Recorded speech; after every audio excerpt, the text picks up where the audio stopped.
Welcome back to Marshashana Yoga. We're based here in Milford, Massachusetts, and in this neck of the woods, we're approaching winter. The beautiful glory days of summer are behind us, and the mysterious winter lies ahead. We never know what we're going to get here in New England. Just above the top of our head is where we find the crown chakra. You know, we've discussed the chakras on the other shows. Part of that subtle body, the energy body. We talked about the root chakra at the base of the spine. It's the first chakra. The color is red, and it is related to our stability, our groundedness. Then there is the sacral chakra, color orange, and this is the center of our sexuality, our reproduction, our creativity. The third center, and represented by the color yellow, is the solar plexus chakra, located in the upper abdomen and related to our power. The fourth is the heart chakra, green and located at heart center. Next is the throat chakra, where we envision blue light. And here we can open this chakra to be better at communicating, both listening and speaking. Above that is the brow chakra. It's located at the center of the forehead between the eyebrows, and this is the place of our intuition, our dreams and visions. The last is the crown chakra, where we imagine a brilliant white or golden light. This seventh chakra is located just above the top of the head, and it is also known in Sanskrit, an ancient language, as Sahasrara. It means 1,000 petals. Its symbol is a circle and 1,000 petals, and its seed sound is Om, and it is sometimes referred to as the seventh sense. So, as our root chakra near the foundation of the body connects us to the earth, the crown chakra at the top of the body connects us to the universe or the divine, whatever way you like to think of that. In Tadasana or mountain pose, focus on inhaling energy up from the earth into the crown of the head and then back into the earth.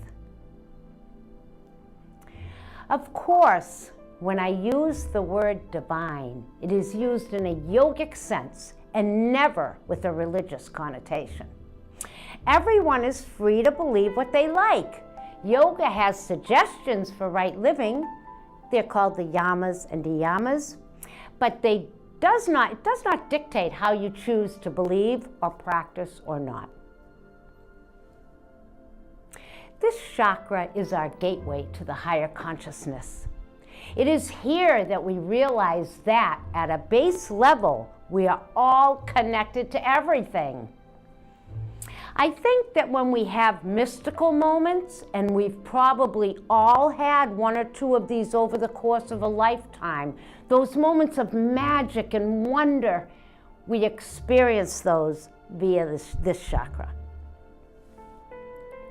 Although we think of the head area as intellectual, there is none of that type of knowing at this seventh chakra. However, we do experience a sense of peace and contentment here. And the sensation that there is more to life than meets the eye, something more intense and meaningful. In yoga, we also look at this idea of transcending the ego, moving the ego out of the way so that we might progress on a spiritual plane. And in doing so, we become more one with the universe, or what some refer to as akasha, this fundamental plane of connection.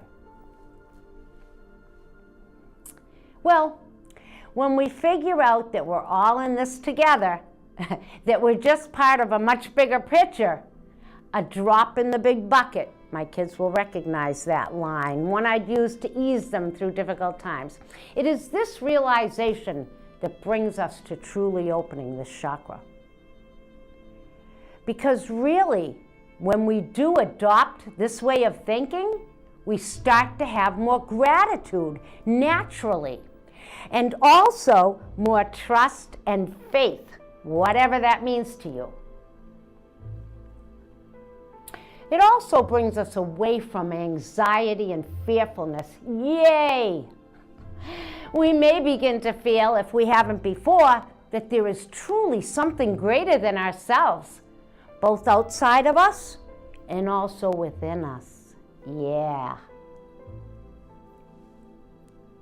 Picture yourself standing in Tadasana, your feet firmly planted on the ground as the crown of your head lifts to the sky. Such is the summons of the Sahasrara, to open up to the divine while staying grounded. With regard to the physical body, the crown chakra is related to the pineal gland. That's a little pea-sized gland that produces and regulates hormones, including melatonin, and also to the central nervous system and the cerebral cortex. From a psychological viewpoint, we find this center linked to our awareness and our understanding and our own truth and reality. This top chakra is associated with the planet Uranus and the planets Uranus and Mercury and the signs Aquarius and Gemini. If you are practicing or meditating, try some myrrh-scented incense to promote the opening of this crown chakra. And or try using gems such as amethyst or sugarlight or selenite. In the end all, Sahasrara is our connection to the divine energy that produces everything in the universe. Okay, so maybe this all sounds a bit lofty to you. Don't worry. Whether you reach some big time enlightenment on some crazy big level or not, we all have had those pristine moments when we are totally there, totally aware. How about feeling bountiful, unconditional love for someone? And many can say that they have experienced miracles in their lives. There are ways to increase your relationship to the divine or the universe, or however you like to think of it. And of course, meditation is one of those. Prayer is too, and silence, yes, sweet silence. These can help to move you along the path. I read one article that compared these things to the courses you might take to complete a degree. Gradually, over time, as you practice these things, you will begin to notice changes. You may feel more love towards those outside your personal circle, more forgiveness and less judgment towards those that have committed wrongs.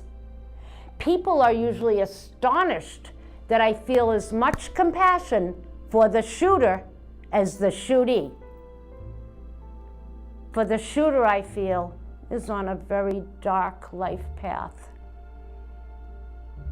And you may become more humble, wanting to serve others, while also taking care of yourself. Pranayama, or breath work, can help open this chakra. Nadi Sharana, or alternate nostril breath, is one of those, and I've taught this in my classes, that promotes this clearing. With regard to postures, down dog, or any pose that brings the crown of the head to or near the floor, is good for opening this chakra up.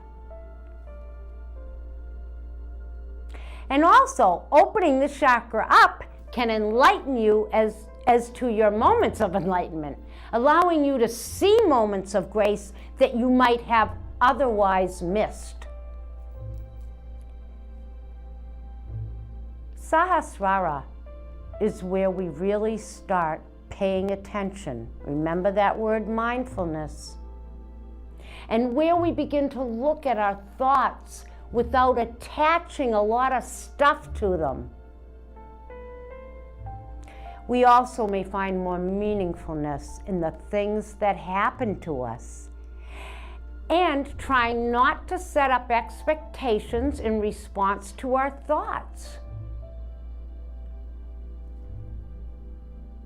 And it also has to do with releasing our attachments, transcending our thoughts and habits, and ultimately, bliss.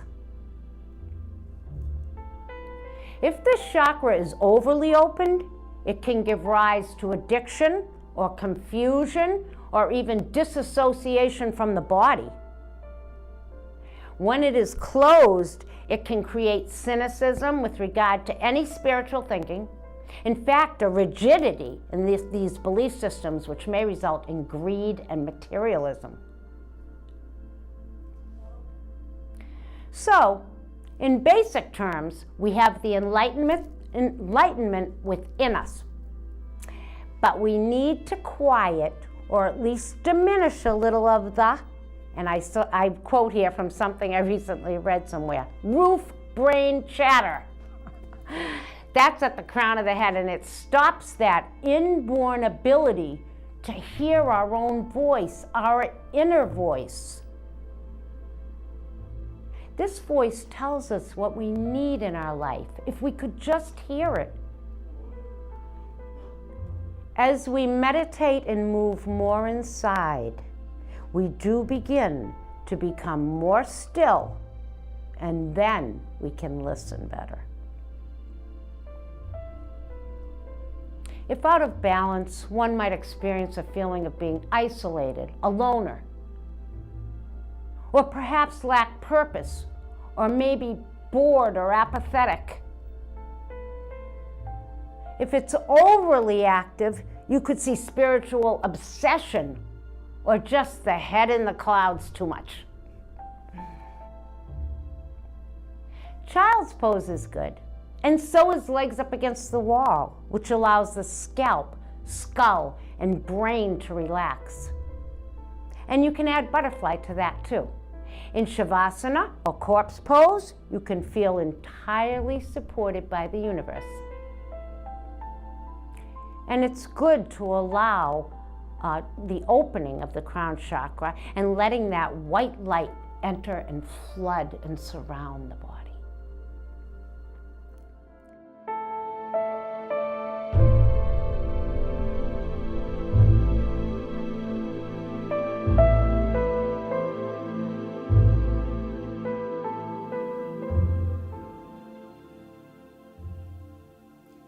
We begin now by bringing our attention to the breath. We notice the rise and fall of the breath.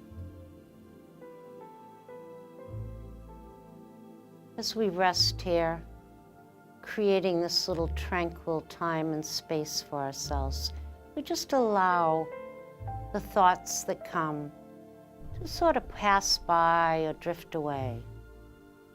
We can always be concerned with them later, but for now we just don't get tangled up in the thoughts. We can't stop them. So as they come, we just allow them to pass without becoming too attached to them.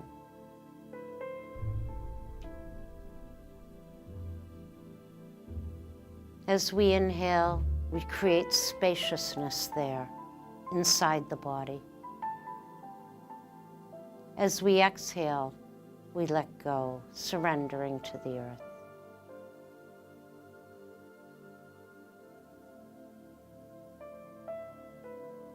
As we inhale, we bring in divinity. And as we exhale, we just exhale ego, letting everything go, surrendering.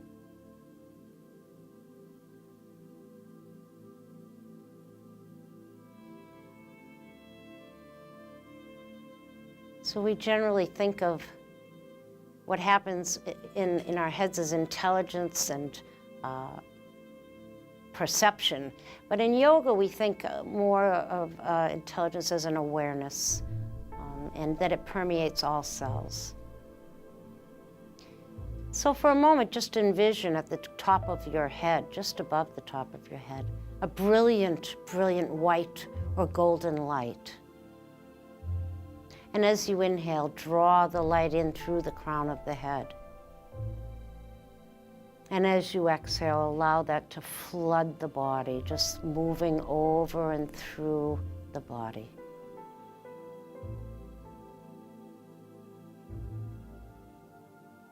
So now we'll just begin to increase the breath. So we're just going to take a big, deep breath, first breathing into the belly, and then into the rib cage, and up to the chest. One nice fluid breath, and then releasing the chest, the ribs, and the belly. Again, filling the belly, expanding the ribs sideways, lifting the chest all the way to the collarbone. And we pause there a second, kumbhaka, and then we allow the chest to release, the ribs, the abdomen. And then we return to the normal rhythm of our breath.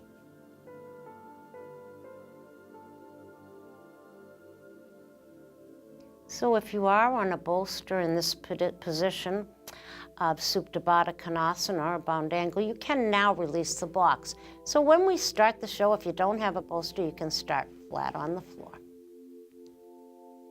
So just extending your legs either on the floor or on the bolster, point the feet and flex them, and point them and flex them. So just warm the feet up. And again, pointing, flexing, draw the feet apart a little and make some circles. Just keeping the motion kind of slow. And go the other way. So just kind of warming up the ankles, and then bring the toes together with the heels apart. And just for a moment, notice the inward rotation of the thighs, which takes place in a lot of the poses. So we do cultivate this awareness, so we're not just doing it, we're kind of thinking about what we're doing. And then move the toes forward. And then you get that the inner groin stretch, nice. And then coming back. And just back to hip distance and tapping the backs of the knees, opening up that tight area behind the knees. And then draw the arms long behind you as you extend your fingers back and press the heels away, stretching the body, taking a few breaths here, and then exhaling the arms down by the sides.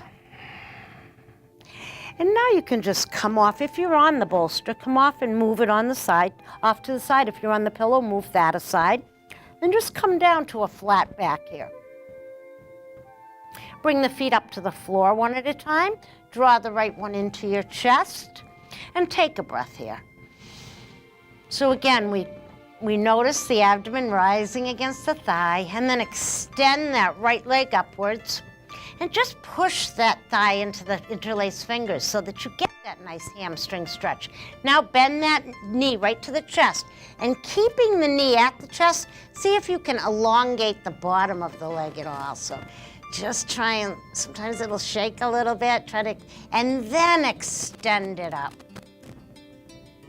Cross that over the other, knee and hip are in a straight line, ankle crosses the other leg, bring that up, and just rocks gently in and out. So eye of the needle, just about every yoga class includes this particular stretch. We do it on the chairs for seniors. It's just a real classic kind of stretch. And then go side to side a little. And then bring that foot down. Let this knee cross all the way over. Take your right arm out to the right. Take your left and draw the legs to the left. And let your head move to the right and just take a breath.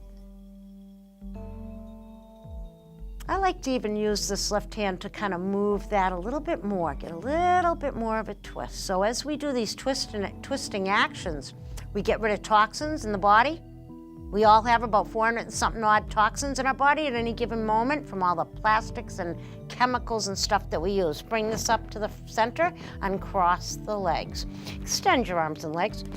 Stretch. And bring the arms down with your exhalation. For a moment, just do a little pelvic tilt. So just pushing the small of the back and releasing. Pushing it into the floor and releasing as we warm up the back. And then bring that back up. Draw the left knee into the chest. Take a breath. And then extend that left leg up. Push the thigh into the hands. Press the sole of the foot up. So you should definitely feel a nice hamstring. For most people, feel a hamstring or calf stretch here. Or people feel stretches in many different areas. In my class this morning, someone said they felt it in the hip, another person said they felt it in the back, so it's just really interesting. And then cross that leg over, making sure this is in line. Bring it up to the chest, rock it gently in and out. Just letting that open, that hip open, the hip opens up here. And then side to side. And then bring that right foot down, cross that left all the way over. Take your left arm out to a T, or if you have shoulder issues, a slight T. Doesn't matter that much, wherever your body is at. And then taking the legs to the right and the head to the left. Now remember to always be cautious of your body and to modify any poses, come up to center, to suit your body. Bring the legs down. And now, bring your feet back up to the floor. Let's try something a little different. If you have blocks, bring your blocks underneath the feet. So again, keeping just in front of the knees there a little. And now we're going to do Setu Bandha, or bridge pose, with the blocks, the feet at the blocks. So let's just press the palms down, walk the shoulders down, and then press the hands down and bring the front of the thighs up to the ceiling. Let the chin drop to the chest comes to the chin, creating that Jalandhara Bandha, that throat lock. Take a breath here, press down with your hands, and then just gently come down a little bit at a time, and just allow your legs to stretch right over the blocks. Extend the arms, extend the legs. Exhale down. And then just move the blocks out to the side. So let's bring the hands behind the legs a little bit. Let's rock that in and out, just gently. So you don't want to come, I don't want you to come way up on your back.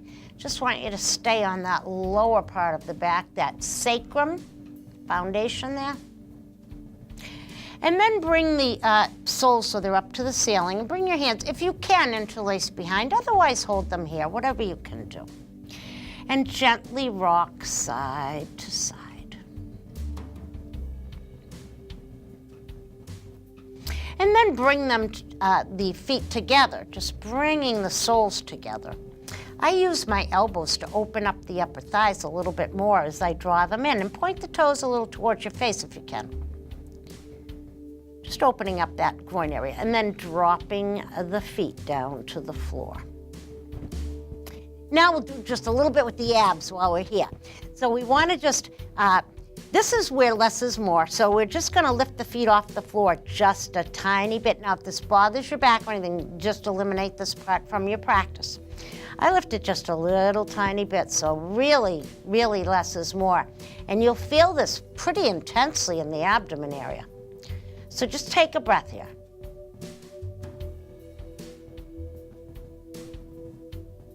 And then draw the knees up to the chest. And they're about hip distance apart. And then bring your arms out to the sides as much as you can. And let the legs go to the right while still keeping your shoulders down. So just go as far as you can. Again, working the core, working the abs. Come back up to the center and then to the other side. And then coming up to center. And now bring your knees so that they're 90 degrees here. And just let the palms of the feet just be forward at the wall. And again, you'll feel this pretty intensely at that area. Taking a breath. And bring the feet down. Once more, let's extend. Big inhalation, exhaling down. Now we'll just do a little rocking motion. So bring your arms behind and begin to just rock on the lower back. And then just come up a little further so you're on the mid-back. And then up to the upper back a little bit. And as you do that, you can come forward and then roll back. So whatever you can do. And then just coming up and rocking up to a seated position.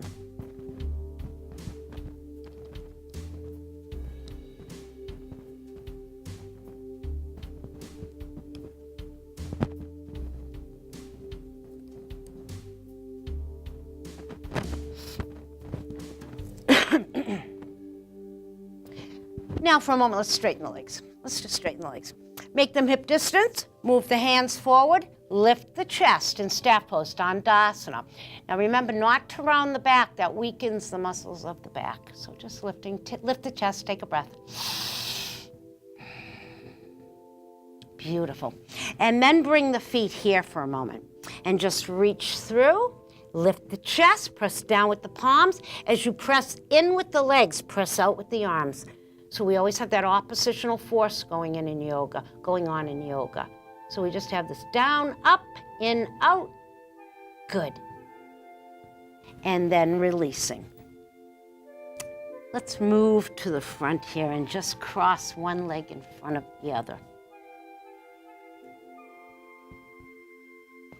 Let's bring one hand down beside us, the other one up, and just lean to the side, stretching.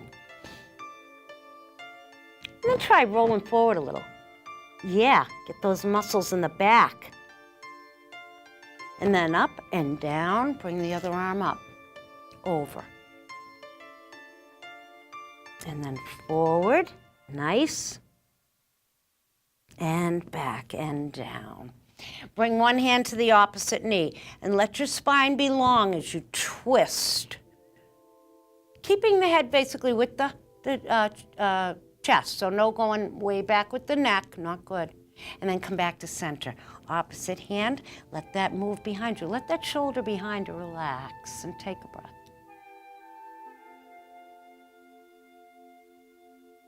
And then come back to center. Try folding over.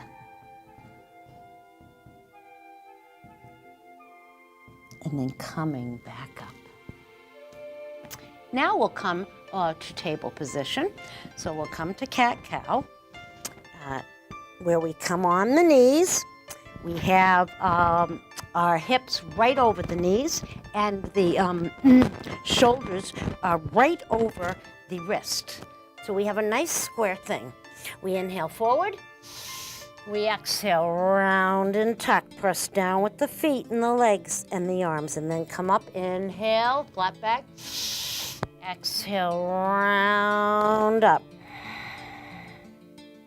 Come back to the front. Tap the feet.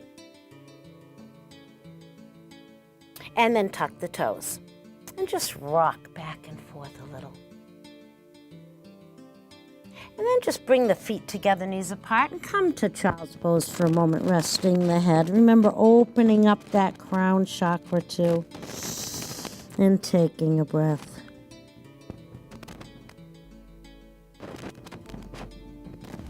And then coming up. So let's take off the blanket then, and we'll just come down to the mat.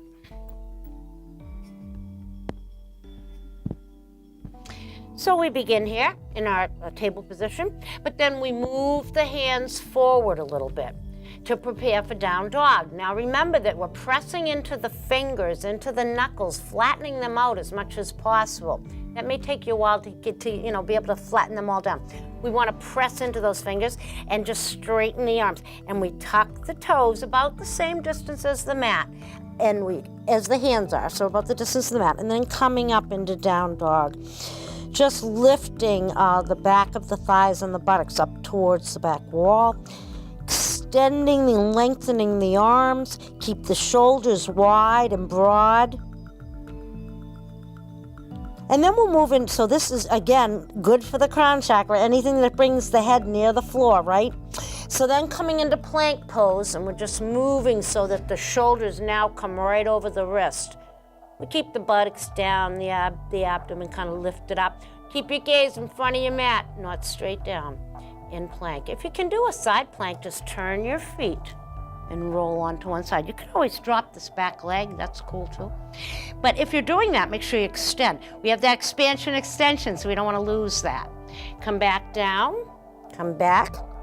Let's go back into down dog. Good, take a breath. And then back into plank.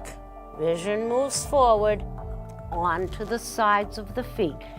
Or the other way I showed you, so just stretching. And then coming back down, turn your feet back there, come back into down dog. And then drop the knees and come to child's pose again. And just take a breath there.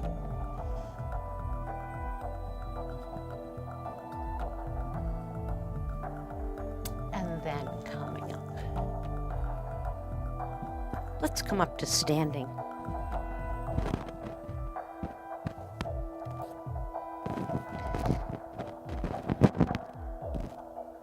Bring the feet even and parallel.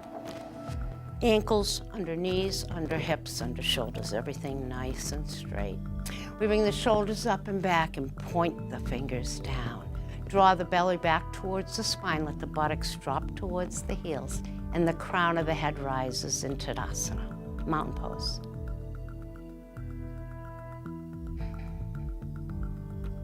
And then we'll inhale around the shoulders, exhale back. Inhale, exhale, inhale, exhale. Inhale the shoulders up to the ears, exhale, ha, ha. Inhale up, exhale, ha, ha. Inhale up, exhale, ha, ha. Beautiful. Now let's step wide.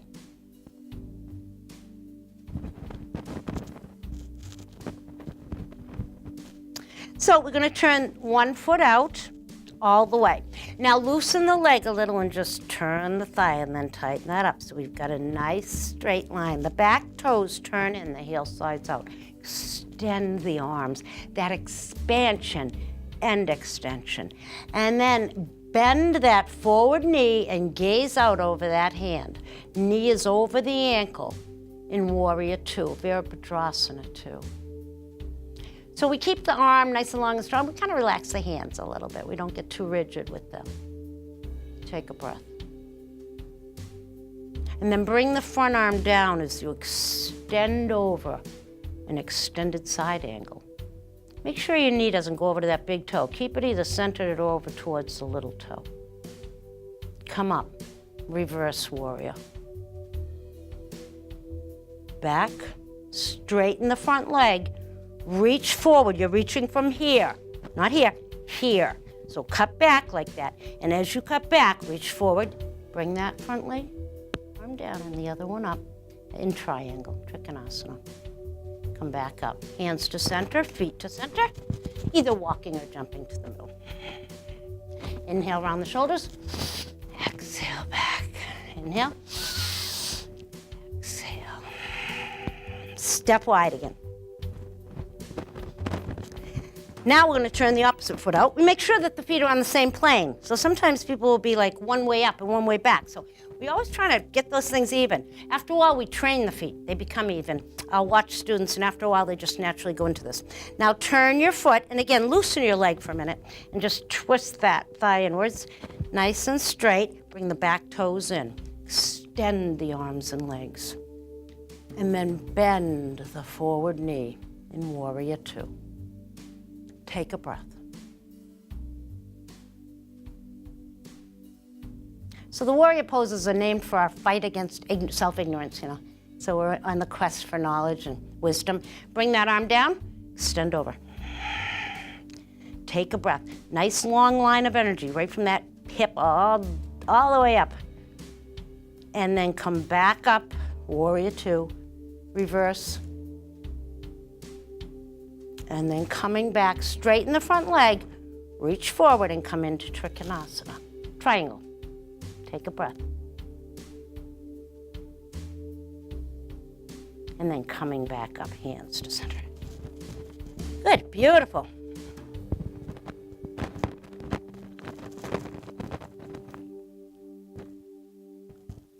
Now we'll come to the front of the mat.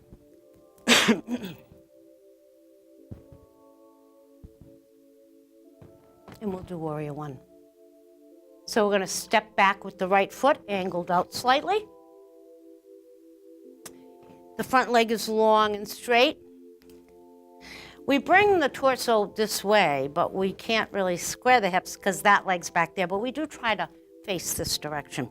And then just bring your hands to the hips for a second and bend that forward knee. Now, the knee has to go over the ankle. You see how I was inching forward to get myself where I should be. Extend the arms. Take a breath. Warrior one. Virabhadrasana one. Straighten the legs, drop the arms. Bring the hands to prayer. As you bend the forward knee, bring them back to goalpost and inhale. Exhale, straighten out. Inhale. Exhale. Inhale. Exhale. Come back up, bend the knee back into warrior one. Hands down, step forward. Beautiful. All right. So anything we do on one side, we always have to do on the other side. So we'll do the other side. So again, we come back to that central position, making sure that we're nice and even. We're very concerned with alignment in Hatha Yoga, so we're always thinking about the body as being aligned. So bring the hands to the hips and step back with the opposite foot and angle that out like 30 degrees or so. And then the torso again moves forward in this direction and bend that forward knee and extend the arms up. Now, if you have any shoulder issues, you can go wide. You can even come to prayer. Do whatever you can do. Always adjust for your body. Drop the arms, straighten the legs, bring the hands to prayer. Inhale. Exhale. Inhale. Exhale. Inhale. Exhale. Bend the knee, come back into warrior one. Hands to hips, step forward. Beautiful. All right. Let's try something I kind of find fun to do sometimes in class, and that's just putting, one of the things, especially as we begin aging, that becomes a great concern is balance, right?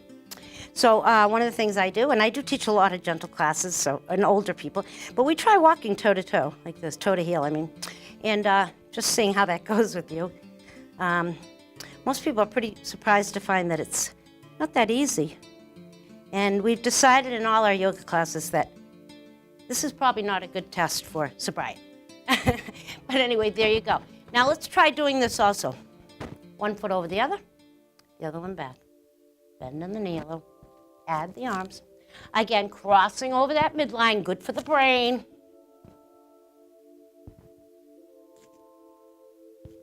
So if you're not doing yoga, you should be doing yoga because it's just good for everybody. Makes you feel good. It's changed everything in my life. It's amazing. I know I've talked about it in the past, but coming back to the center, no longer on cholesterol meds. No, my sugar was really high, no longer high. Seizure disorder, no more meds. They told me I'd be on it for life. Depression, had it for years. They told me to go away with yoga. I didn't believe it. It's true. If you're not doing yoga, get out there and do it. Okay, and with that, let's put our blanket back down and come back down for Shavasana. Again, we talked about how Shavasana, that corpse pose, is good for opening the crown chakra. So let's do that. We'll just lay this back down. And if you have a bolster and you'd like to sit on it for a minute before we come to rest, have your pillow nearby and come to a seated position, either on the bolster or on the floor. Or in a chair. If you're doing it in the chair, that's fine. So let's bring the hands up. And let's bring our attention to the crown chakra, right above the crown of the head.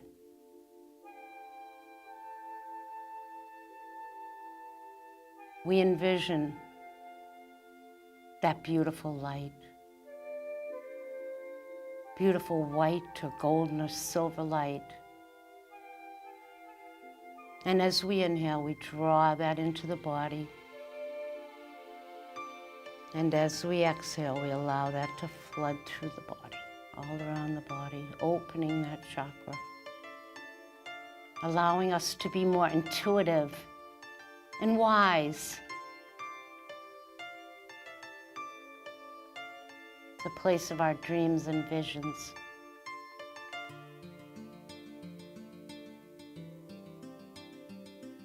And while we envision that light there, let's do Om twice, inhaling to begin.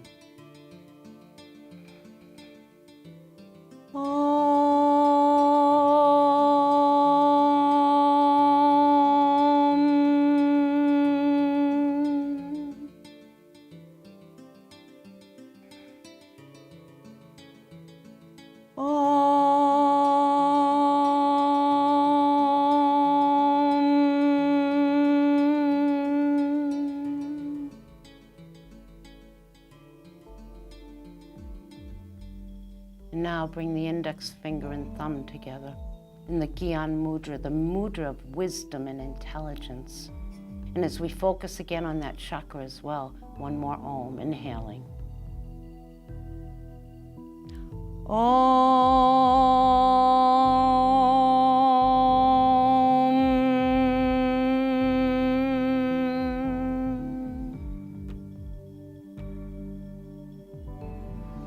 Release the hand.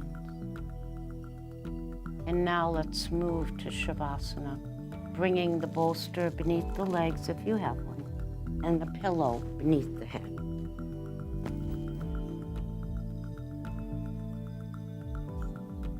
Coming to rest and bringing our attention back to the rise and the fall of the breath.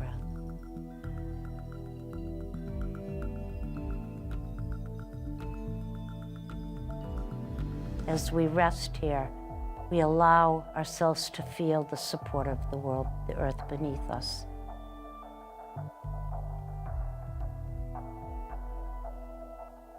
We know that we are creatures of the earth, that we walk the earth, but we also creatures of spirit, reaching up into the heavens.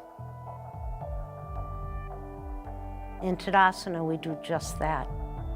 We ground down as we lift up.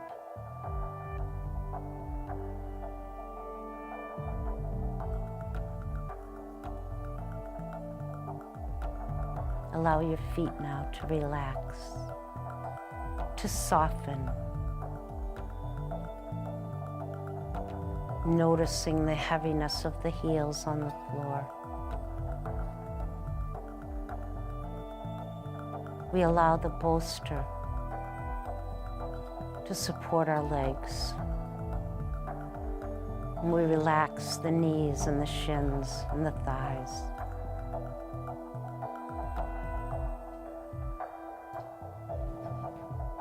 We notice the abdomen area, just softening and releasing and relaxing that area, all the internal organs too.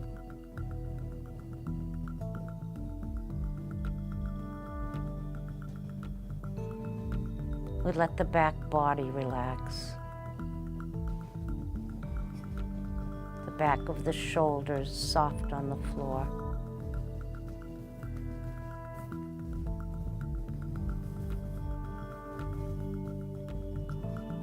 We notice how the arms feel on the floor, the weight of them. We soften the palms and relax all the fingers.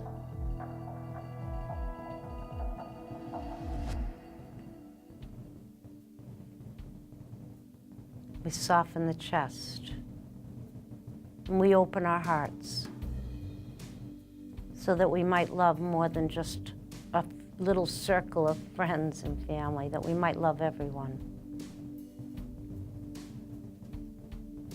We relax the throat, soften it.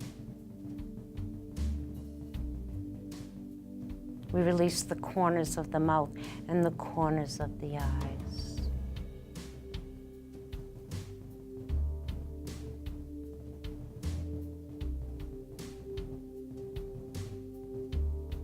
We're aware of the crown of our head as we just open that chakra, allowing us to be more intuitive, to be able to hear that voice and discern it from the chatter of the monkey mind. Rest your mind.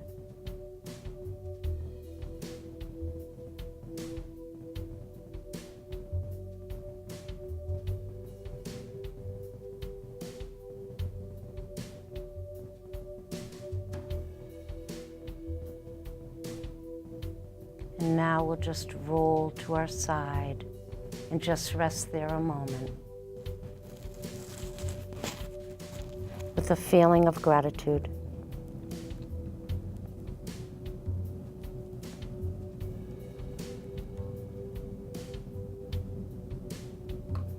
And then we come to Sukhanasana, simple seated position. We bring our hands to heart center and we bow the head. May the long-time sun shine upon you. All love surround you, and the pure light within you guide your way home. Namaste. Thank you.